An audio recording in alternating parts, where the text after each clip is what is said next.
What's going on, everybody? My name is Tim McCarthy, and you're tuning into another episode of 20 Tim Minutes. Today I have Stephanie Simpson, who's an artist, coach, educator, and speaker. Stephanie assists others to reach their greatest potential with the connection between the mind, body, and spirit. Stephanie, how are you? I'm doing okay. How are you? I'm doing pretty good. I'm better than okay, but I'm doing pretty good. You just Okay, doing that's okay? good. Yeah, I've been tired a lot recently. I think just like and there's a lot of changes going on in life, so I'm being honest and just, checking in with my body. And so it's like it's okay. I'm feeling a little more awake today, which is good. But I've been resting a lot recently, letting things just kind of release. I like the honesty because everyone's always like, good, great. But deep down, they're like, I'm having the worst day. I don't want to do this interview. Right. It's all Yeah. that. I'm pretty honest too. But I am doing good right now. We just had our game of rock, That's paper, great. scissors, and I ended up taking the victory. So I'm doing better. And I'm mourning the loss. So, Yeah, so I'm just okay. it makes sense. You do have a lot going on. I feel like you're a Jill of all trades, not a jack of all trades, you know? Oh, It wow. seems Yeah. because you're working with clients of finance, health, and startups, which is so many different things at once. Then you've danced. I don't know if you still dance. You're doing yoga. How do you find the time with all these titles? Like, what does a normal day or even week look like for you with all that? Yeah. So to me, they actually all they're all me. And then it's all the different things that I have done that have helped to regulate my mind, body, and spirit. And then realizing like, oh, there are other people that need this. And then that's how like my business formed. And then I saw that there was a need in all of those different areas. But on a given day, like I'll say today, for example, I started my day with my normal morning silent sit that I do on Zoom with a company or an organization in Connecticut called Copper Beach Institute. And it's a meditation center, retreat center. And during COVID, they shifted everything online. And so I found them during COVID, and it's been wonderful because Monday through Friday at 7:30 a.m., we all come together on Zoom and we just sit in silence together and meditate. So I start my day off that way. And then on a day like today, I then taught yoga for 2 hours in the morning. And so, which I love doing. And it was all through Zoom because we're still in these COVID times. And then from there, did some of like my business stuff on the back end, got ready for this. And then this afternoon and evening, I have client calls. So it kind of all comes together. I mean, the dance part, maybe not today, but on other days, then maybe one of the things that I'm doing with a client is actually dance related, or if I'm working on a project for dance and theater, then that becomes something in the afternoon.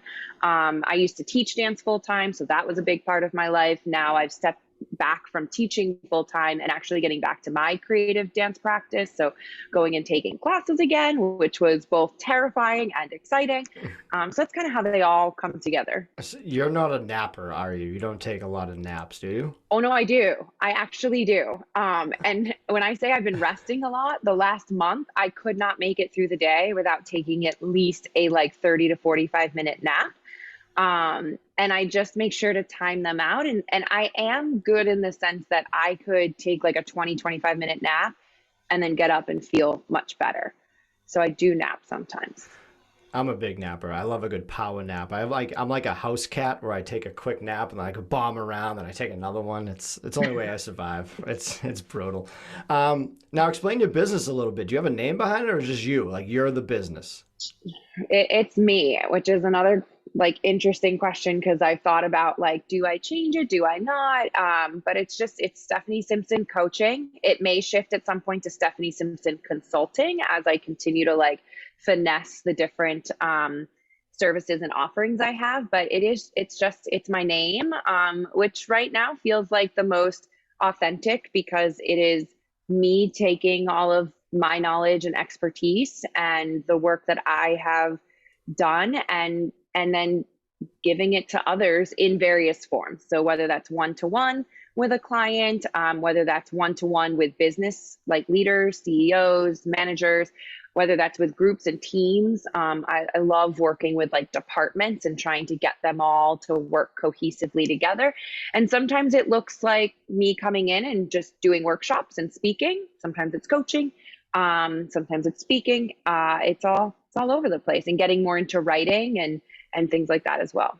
Did you grow up really busy? Did you always stay busy with things going on? Yes. I, Yes. I can sense that. What was your thing back in the day growing up? Oh, well, I started Besides dancing. dancing. Besides Yeah, dancing, well, I I want to started. hear. Okay, you want to hear about that? Well, I played Just sports, kidding. so there was like my life kind of was like dance, sports, and then theater slash musical theater. So like voice lessons, acting classes, dance, which were all separate. Then doing shows, but then also doing sports. And I think, yeah, I played a sport every season. And then on top of that, like academics were really important to me. So making sure that I was staying on top of my schoolwork and being involved in like clubs and things of that nature, which is funny because I was definitely overscheduled, right? So when I went to college, and all of a sudden there wasn't like things scheduled on the weekends, and the college I originally went to, everyone left on the weekends because it was a big state school, but I wasn't an in-state student. And that was probably one of the first times I like had this kind of like identity crisis of like, what do I do with my time? Like there, and then being still was really hard for me, which has become in the most recent years the practice that I'm working on. Is how can you be still? How can you not be doing something all the time? Right. Now, did you know you wanted to get into what you're doing now in college, or did you have a different major? Oh, yeah. So I went to school originally for dance, being like, I'm going to be a choreographer and stuff, which I've done. I then transferred to a school, ended up in Boston, and went for TV video production. Decided that I liked that, but I missed dance. So then I made my own major. We're getting a trend of the overachiever thing going on. And then through there, I was like, okay, we'll figure out how this works. I would say that deep down, I've always wanted to like perform on Broadway or direct or choreograph a Broadway show. I got really into like film and television and would love to still do something in that way, though it was just like being creative, performing, things of that nature. And I did that for a while, and I still do that. I took myself out of it the last like 8 years because I went into teaching, which is then when I found a lot more about coaching and stuff, which now shifting back into being my own boss and being able to have my own schedule, I'm excited to be able to come back to like the creative part of my life as well. What was your favorite Broadway show to go to? Oh, that's a hard Let's see. I come with the question. questions. I come with them. Because there's different categories. Oh wow! So like, what Um, would your Mount Rushmore be of Broadway musicals? so I always say Les Mis is a big one for me because it's the first musical my parents brought my sister and I to at way too young of an age. So that holds like a very special place in my heart. Um, so that's one. I will say that Hamilton, I think, is a really fun show to see, and it's just brilliant in every way. And I've seen it a couple of times, and every single time I see it, I notice something new. The choreography in that show by Andy Blankenbuehler is just amazing. Like, it's so good. And just the way that everything is put together, it is like a masterpiece. And then, the show that comes up a lot just because it was a pivotal moment of me deciding to leave the college I was at was 42nd Street. And I knew that I wasn't quite at the right school my freshman year of college, but there was a lot of like guilt and shame of like having to say that I made a mistake, I made the wrong choice, and like having to leave. And all my friends seemed so happy with their decisions, and it felt like a failure and all this sort of stuff. And I remember seeing that, coming to New York and seeing that show and just being like, yeah, no, there's something like I want to do that. And I need to open myself up to that more. And what I was studying in dance where I was not that. And so I was like, I got to make a change. And the change didn't end up being what I wanted it to be, though it ended up being a really great change. And then I got a chance to do 42nd Street when I lived out in LA, with one of the original cast members directing and choreographing it, and with the original sets and costumes and everything like that. And that was just like one of those experiences where you're like, wait a second, I'm like kind of living my dream right now, and like getting to do the thing that I remember sitting there and watching on a Broadway stage. So I would say those are the three that come to mind right now as being really influential to Right. me. I think I've only seen like one or two in my day, and one of them was the Evil Dead horror movie one Broadway. I don't even know how I went there. Yeah, it's super random. And then is Miss Saigon one? I remember my mom loving Yes. that one as a like when I was Yeah. younger. She would Yeah. rock that T-shirt hard, and I just never Oh, understood. it was a big, well, when we were younger, that was a big one. That was one of those big blockbuster. There was a period of time in musical theater history where like these blockbuster musicals, and that was one because they brought a freaking helicopter Yeah, on stage. that's innovative. I've always wanted to see the Book of Mormon too. I know Hamilton's huge, but the It's Book very of Mormon. good. Oh, you seen it? Oh, I've seen it 3 times, I think. Oh man, so you're like you're Very good. Broadway to the bone. Like you've seen Oh, them I mean, all. one of my major like issues during COVID was that I didn't know who I was anymore because I couldn't go see a Broadway show. We still can't. I mean, Broadway will come back soon, but still not back Right. fully. Maybe they'll do a COVID Broadway musical somehow. Maybe come up with it. Yeah, maybe. COVID mask off, Anyone's listening and wants to and wants to write that, I'll direct and choreograph it. and I'll go, and I'll go. So you came out with the 21-day stress management workbook, which is described as a holistic, interactive guide to redefine your relationship with stress. What does that exactly mean, or holistic? Because I don't really hear that word too much. Yeah, so great question. Well, I guess I didn't realize I was stressed out for a while until I started like getting slowing my life down and getting more still and realizing that not only was I like overwhelmed and stressed out, though I also had a lot of anxiety. I just didn't know to call it that because no one talked about it Yeah. growing up. And like in theater, we would talk about it as like, oh, performance anxiety. You're getting like nervous because you're going on stage. Though there was definitely a lot of things that were underneath that. And so when I ended up going to get my MFA in dance performance and choreography now almost like 10 years ago, and was really interested to dive deep into my thesis around like why do we not show up optimally when we're in these high intensity situations. And what I started realizing was like fear got in the way. And so that was really the first like path that I took of like, how can we figure out how to redefine our relationship with fear so that it works with us and for us and not against us. And I started realizing there was this big connection between what was going on in our mind and what would happen with our body. And at the time, there wasn't a lot of information around this in the arts world, but there's an entire field called sports psychology. And I grew up playing sports, like I said. I come from a very sports minded family. And so I was like, oh, this will be interesting. Let me um, dive into this. And at the time I was doing this, I was also really fortunate to have connections with some high level basketball coaches, one being one of the coaches at UConn right before Kemba Walker's team won the NCAA. And I remember going to one of their practices and talking to Jim Calhoun and him telling me why they were doing certain drills. And it wasn't just for the physical, it was more for the mental. And he was explaining all the different things that they do, and that really a lot of his coaching is from a mental place. And I was like, this is what I want to do for performers.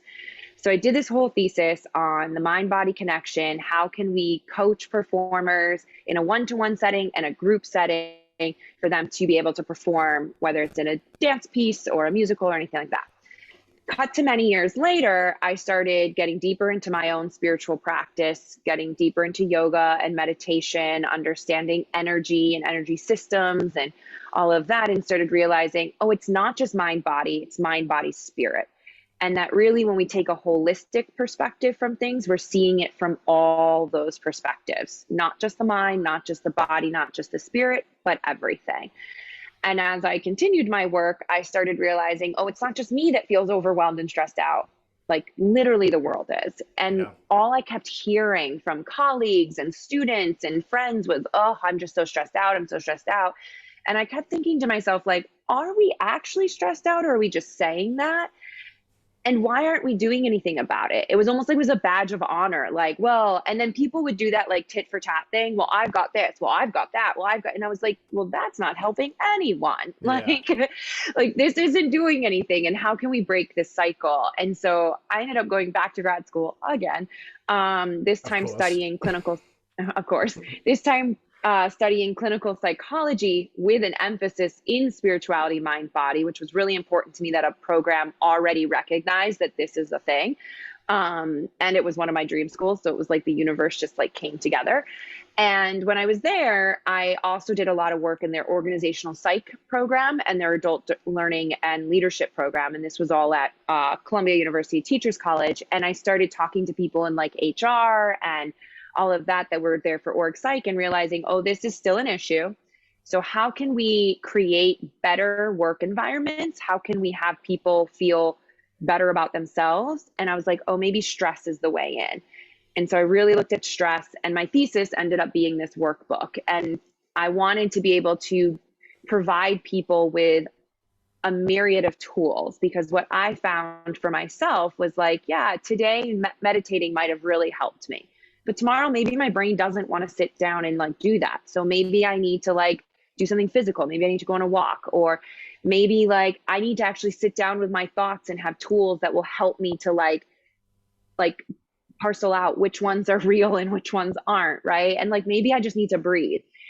And so I was like, well, what if I just created something that had all of these tools here from this different perspective? So there's 7 different categories, and you get 3 different tools for each category. And then I was like, oh, this is an ongoing thing. It's not just like, I feel stressed out, I need to do something now. Like it is a practice. Like we have the ability to redefine our relationship with stress, because stress is really just our perceived, we perceive a threat. We perceive something as threatening. Well, we can change our perception whenever we want, but it takes practice.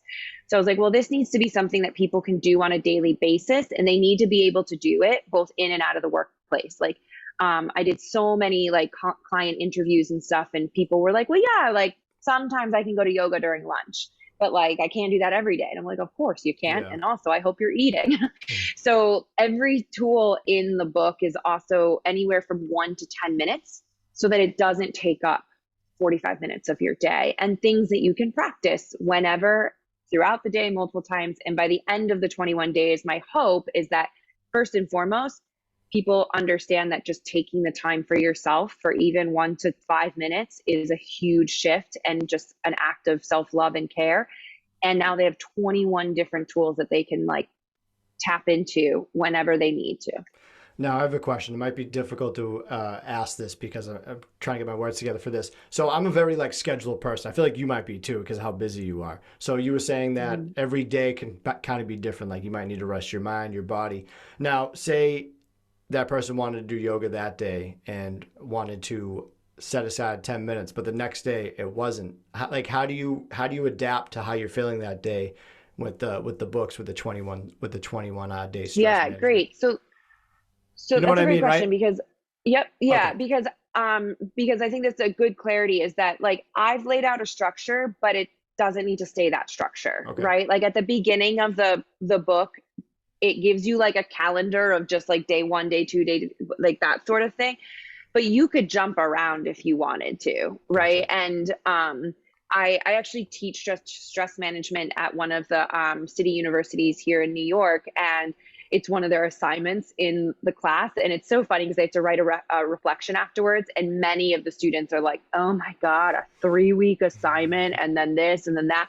And I tell them, I want you to be honest. Like, you're not going to hurt my feelings if you're like, "This was terrible, this was crap," or like, "I hated like days 3 through 12." Like that doesn't matter to me. And all of them come back except for maybe 2 or 3 and go, wow, that was a lot better than I thought it was. Like, and yeah, not everything resonated with me, but it allowed me to try different things. And there are certain aspects of it, like one of them is perspective. And so it's just asking you to ask yourself questions that maybe you wouldn't have asked yourself that help you to redirect. One of them is around values, which a lot of times we don't actually sit down and think about what are our values. And that's really important because when we don't live in alignment with our values, we create a lot of distress and dis-ease and suffering. So if we can get clear on our values and then take actions that align with those values, you create more freedom and vibrancy in your life. What are some of your values? This is great. I love this. So authenticity, authenticity, authenticity, because I'm working on trying to be my most authentic self and full self in every aspect of my life. And I've noticed that, and I just had a conversation with someone recently about this, where I was like, one of the things I think COVID did that was really great for us was it taught us that you can't be one person at work and a different person at home, and then a different person with your friends and a different person with your significant other. Like that doesn't work. Like it's exhausting. And I was saying this Yeah, and it somebody is. goes, yeah, yeah. And I was saying this and someone overheard it. Actually, it was at the 4th of July party, and she was like, yeah, that's what burnt me out. Like I was different people. And I was like, yeah, we need to create spaces where people can feel encouraged and supported to be their authentic self wherever they are. It's going to free up a lot of their energy that they're wasting trying to be different people. Yet a lot of people don't know who they actually are. And that's scary to do that work, right? So authenticity, because I always like to say, I will not ask anybody to do anything I'm not willing to do first. So I try to be authentic all the time.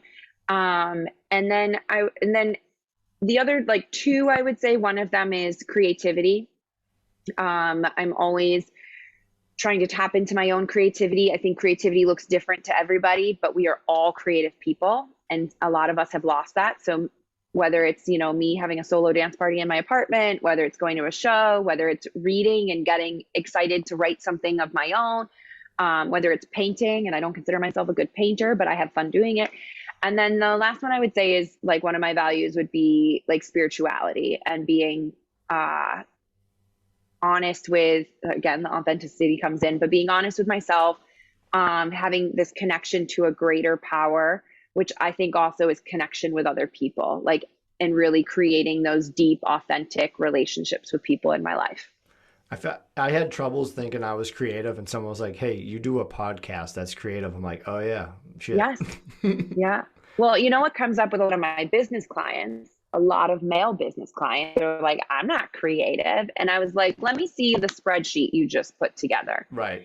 And then this spreadsheet is like blinking and multiple colors, and they get so excited. They're like, this has an it. And I'm like, yeah, that's you tapping into your creative being. Like Right. you had to like think about how this spreadsheet would look a certain way and how is it going to work. You had to think critically, and then you put it all together. I can't do that. Like I literally don't even know how to use Excel very well.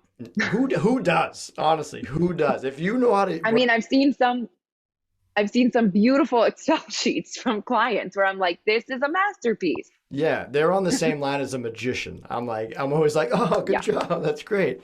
I feel like I'm creative in a way, like by default, because I have ADHD. So like my mind's always like coming up with ideas or like putting in different things in perspective. Doesn't mean it's a smart perspective, but I always try to pick something from different angles. I always like to do that. So I think guys are tough with creativity because they just think, like, I feel like a lot of us might think just black and white. It's like, well, I think creative is more like what you said, like painting. I feel like that's creative. Like an Excel spreadsheet, I would not think that was like creative. I would just think that was like very tedious and ADHD in an aspect, or OCD or something like that. Yeah. Well, you're not alone in thinking that. And actually, I was just interviewed recently, and one of the questions was like, what would be a dream movement that you could create? And I was like, I would love to create something that, and I'm trying to do that, but like arts education for adults. Because exactly what you just said about how many people think that creativity is doing something like really well in the arts, right? Right. Like whether it's like, oh, you're a really good musician, or you're a singer, or you're a dancer, or you're a artist, like a painter. And that's not the case. And arts education, like that philosophy, is looking at how you could do exactly what you just said, how you can take all these different things and find a new perspective. How does it relate to you? How does it allow you to now relate with somebody else? And that's something I think is really missing in our world. And creativity can show up in any sort of way. So I would love to be able to bring an arts education philosophy to adults, especially in the workplace, because I think it would change the way that they see themselves and they see each other in a magical way. You can tell how passionate you are about this, and it's really good because you're authentic. See? Well, thank Boom. you.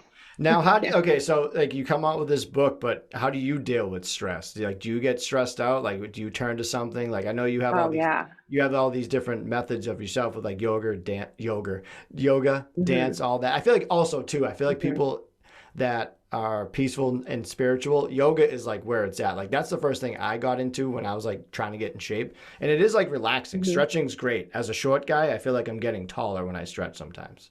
Well, you are. You literally are. That's good to know. That's good to know. Like when I had the same thing when I started yoga and then went through my teacher training. I then went to the doctor and they're like, "You grew."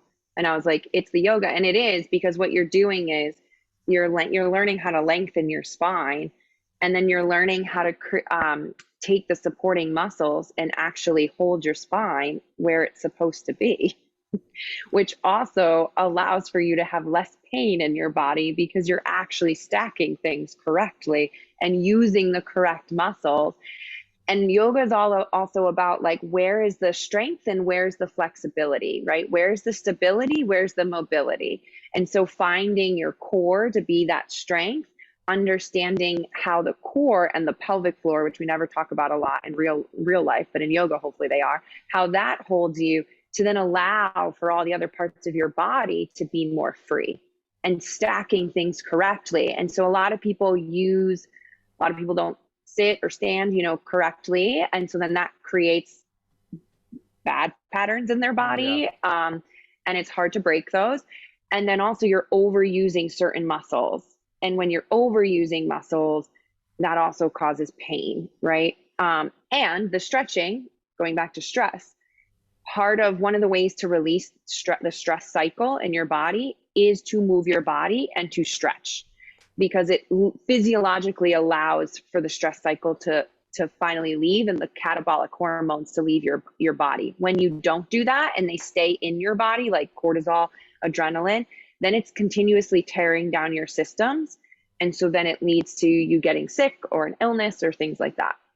I always knew that like working out was always great for stress or like getting up, going for a walk, moving your body. But sometimes you're just like, I don't want to do that. And it's so hard. That's the hardest part is getting to start. Everyone says like the gym, the hardest part is just going. That is the hardest part. Yes, it is. Yeah. Yeah. So you asked me what I do for my stress. So Yes. First I remember. do a lot of things. So, I mean, starting off my day with meditation Yep. has become such a non-negotiable for me, because that is a way for me to start my day with myself, breathe.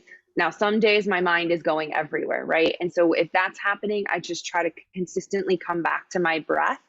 If I find that like that's not working and that my mind really needs something, then I'll choose a different anchor. So whenever I'm teaching people about meditation, I talk about an anchor point. So a lot of times it's your breath, but sometimes it can be a mantra or something in your mind. So if my mind is really not stopping, I'm like, great, I'm going to give you something to do.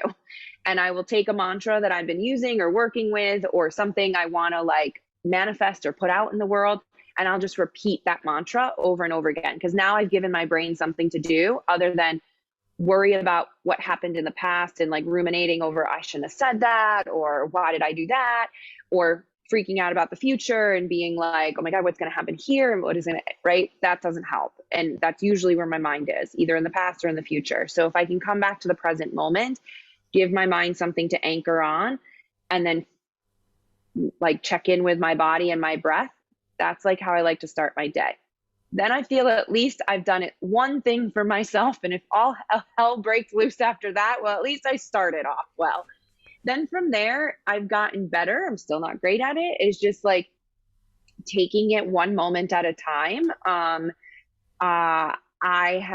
mean, one of the reasons I decided I wanted to really leave where I was full time was that I wanted more autonomy over my own schedule. And I wanted more autonomy over my space and the energy that I was allowing into my space, and therefore the energy I was giving to other people. And it just got too much for me after a while. So I've realized I need a lot of alone time. And with that has come me learning how to create better boundaries for myself. And I always say, creating the boundaries hard, maintaining the boundaries even harder, especially if it's a shift with other people. And then when nothing is working, like literally nothing is working, which happened to me the other day, like I could not get out of my head. I was physically somewhere listening to music, which I love listening to live music, which we haven't been able to do in a while, right? And Yeah. I was like, this is exciting. I'm so excited about it. I'm outside. I'm near water, which is also one of my things is like water and waves and everything. And I still could not get out of my head. I couldn't get out of my body or anything like that. And I was like, now is the time to reach out to somebody. And so I belong to a group of really fabulous women. And it's facilitated by one of my dearest friends. And I messaged the group and I was like, I need help. This is what I'm feeling. This is how I'm feeling. And within like 10, 15 minutes, three people had commented. And then I didn't feel alone anymore. So as much as we may, as much as a lot of this work is internal and feels really individual and alone, we also are not alone. And there are people we can reach out to. And so that helps me a lot too when I get really stressed, is to be able to talk to people that are safe people to talk to, and who know how to like hold the space for you and acknowledge what you're going through and validate what you're going through, and then remind you that, this is a moment, this is a season, it'll pass, and we love you. Having a good support system is key.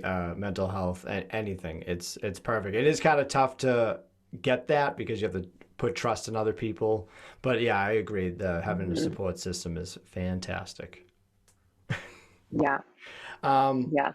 so with your book, what are people saying that buy it? What do they love about it? What are they saying? What's hot in the streets with your book right now? Yeah. So I think first and foremost, it kind of gives an accountability that they haven't had before, right? Because there's like, oh, there's this thing that I should be doing, right? Yeah. And normally I don't like when people say like should be doing, like I would like you to want to do it. But sometimes you have to get into the practice, right? So the first thing they say is like having something that like became part of like my practice and my routine and my ritual, was really helpful, because the first one of the things that's hard for people is to create change is that it doesn't happen in one moment. Like it's small incremental steps over and over, right? And so this helps them to keep themselves accountable, right? So that'd be the first thing. The second thing is people don't realize, that stress is held in their body as much as it is. And so going through the different exercises, um, they're like, wow, I didn't realize that my shoulders were so tense. I didn't realize that I don't ever release in my low belly because it's all knots.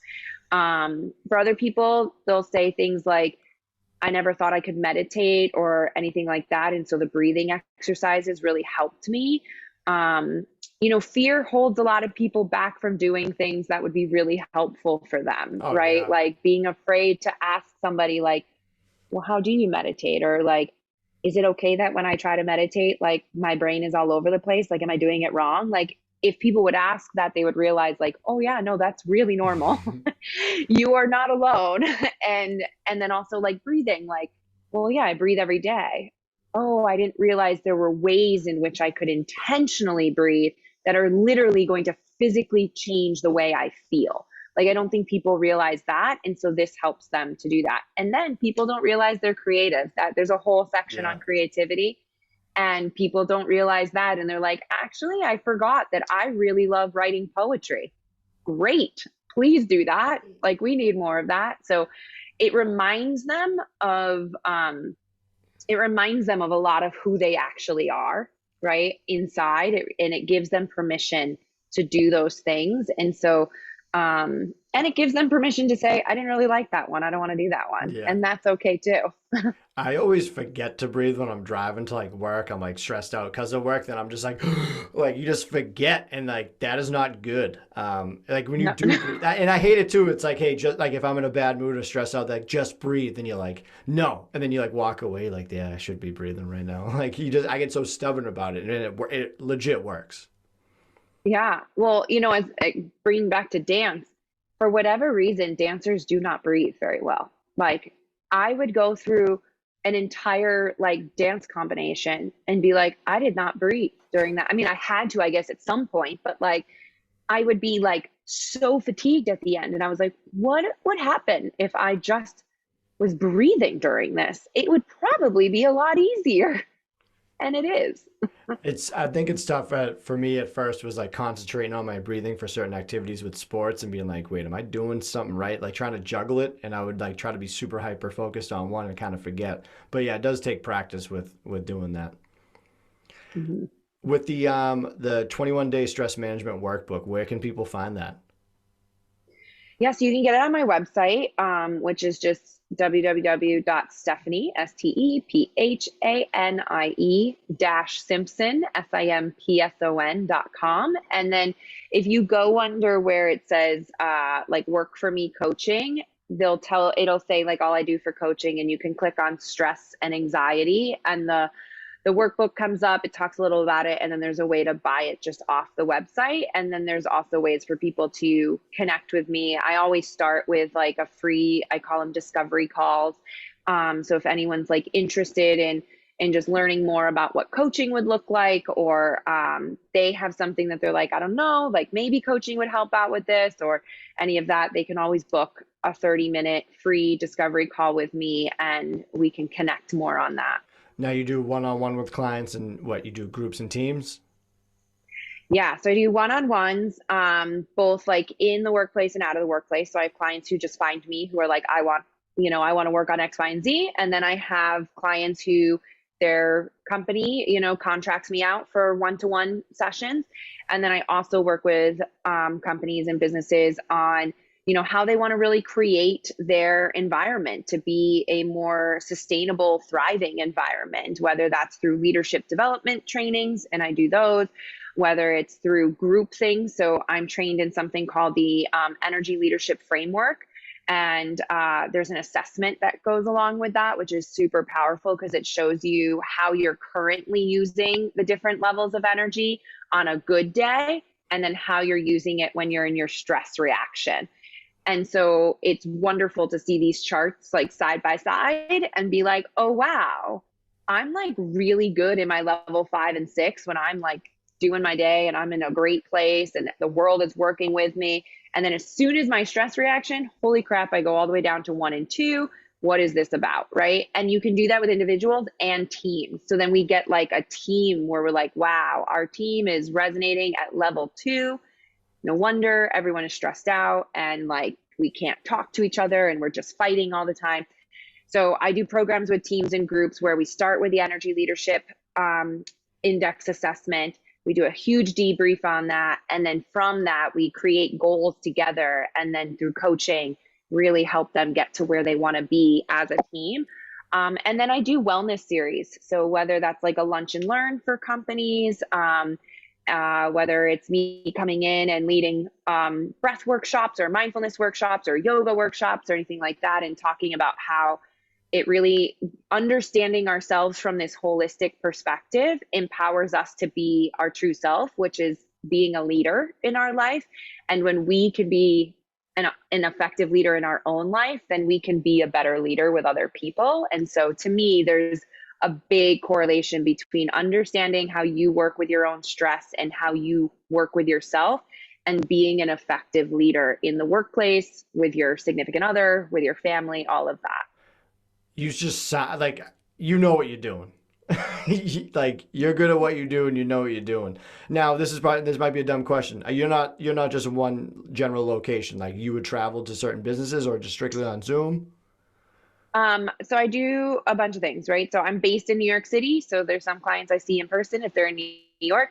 I have traveled to places too. And that is an option. And then I do a lot through Zoom, though the last year and a half, it's because we always had to do things through Zoom. Yeah. So, which is great because now it gives companies different ways. And with right now going back into the workforce, right? Like it's gonna September and October are gonna be a whole new ball game for many people, and they're gonna be these hybrids where half the team's at home, half the team's in person. So it's a wonderful time for people to kind of reinvent how they want to do work together and how they want to be together. And so I myself want to be really adaptable to what is in service to the client and their needs.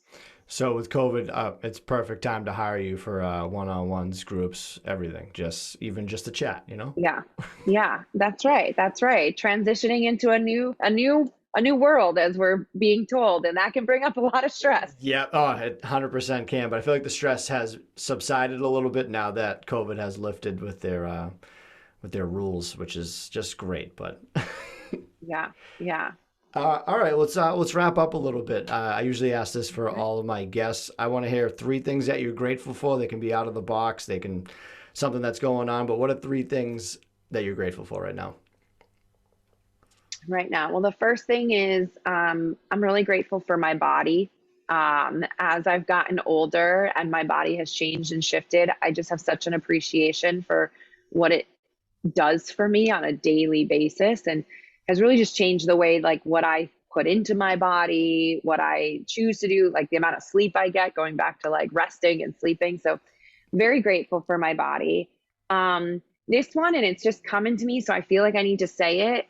And it feels like at one point in my life, I'd be like, no, I'm not grateful for this, but I'm grateful for change, even though change is really hard. Oh yeah. And the last few months, I have been going through some very big changes in all areas of my life. And in some moments, I'm like, this is the most exciting thing ever. Like, the world is my oyster. And then literally 2 minutes later, I can be like, oh my God, what is happening? My world is crumbling. I like literally feel very back and forth and just all over the place. And I have just learned so much about myself and my own resilience, and strength. And a lot of that has to do with support from other people and all that. So change, because it's helping me learn and grow and develop. And a third thing, oh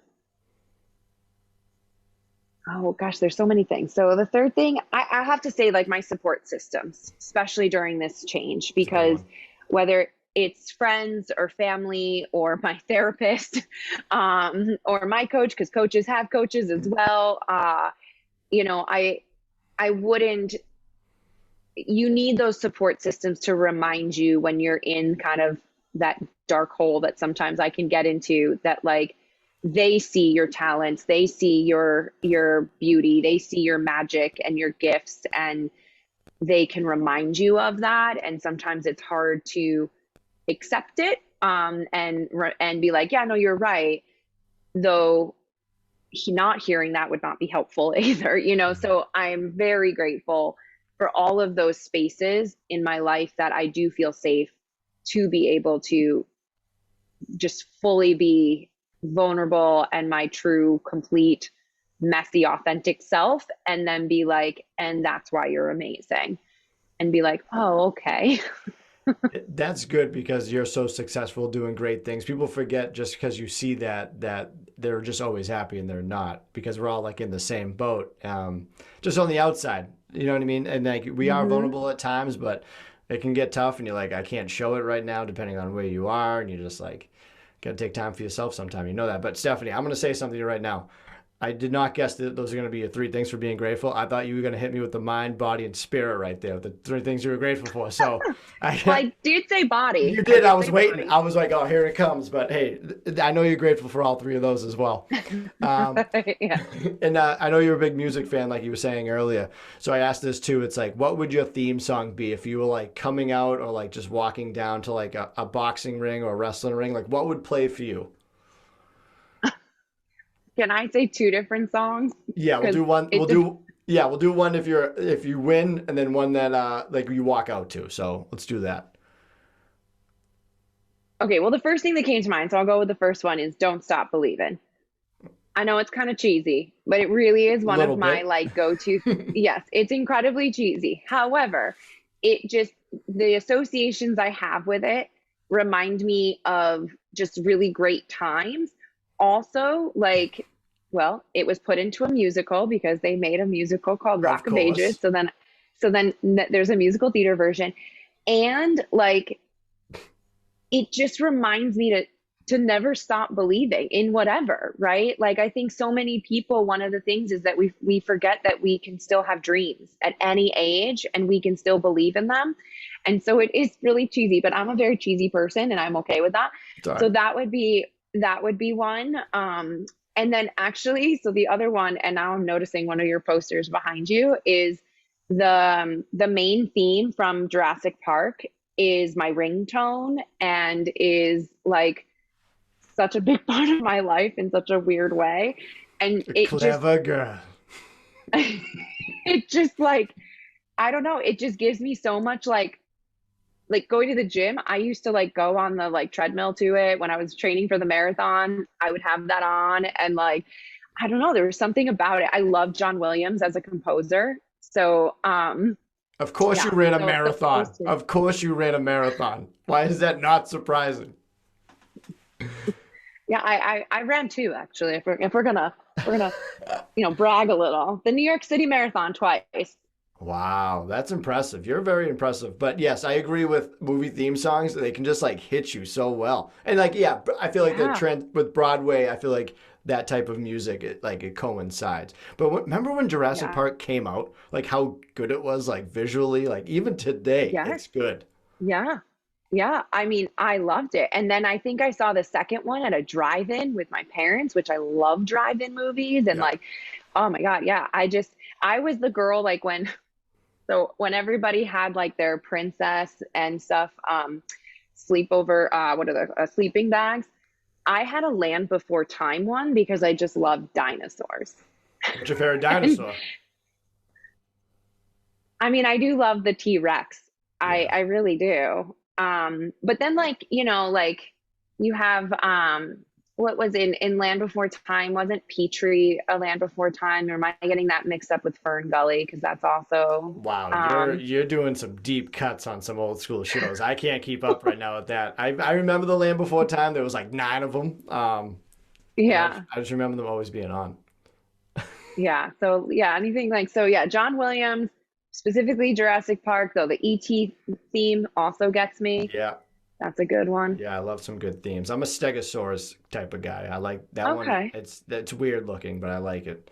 And then pterodactyl. I feel like we need to figure out how to really spell that because I'm not liking it. It's like the word kernel and baloney. Those are we got to revisit those words. And spell them correctly. Yeah, baloney definitely. I couldn't tell you how to spell it right now. It's Bologna, Bolgna, and then kernel like, come on. Like, how does that work? I'm just definitely going off track a little bit. But the 21-day stress management workbook, Stephanie-Simpson.com, that's correct? And then it's going to be in the show notes. It's probably right in this video like I always do. And then where can we find you on social media? Yeah, so on Instagram, I'm Stephanie Simpson Coaching. Same on Facebook, Stephanie Simpson Coaching. And I think the same on LinkedIn. I think it's the same for all three of those. I technically am on Twitter, but I don't post on Twitter. So don't look for me there. And if people are having a hard time finding things on the website, you can always DM me on any of those other three. And I'll get back to you. Perfect. Stephanie Simpson, thank you so much for chatting with me today. I had a lot of fun with you.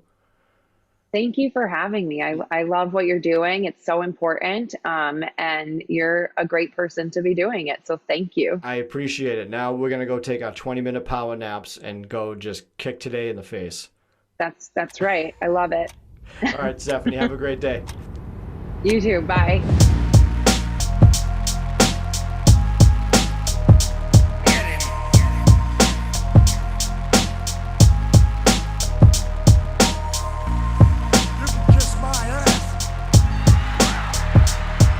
This podcast is not intended to be a substitute for professional medical advice, diagnosis, or treatment. Always seek the advice of your physician or other qualified health provider with any questions you may have regarding a medical condition. If you are feeling suicidal, please dial 911.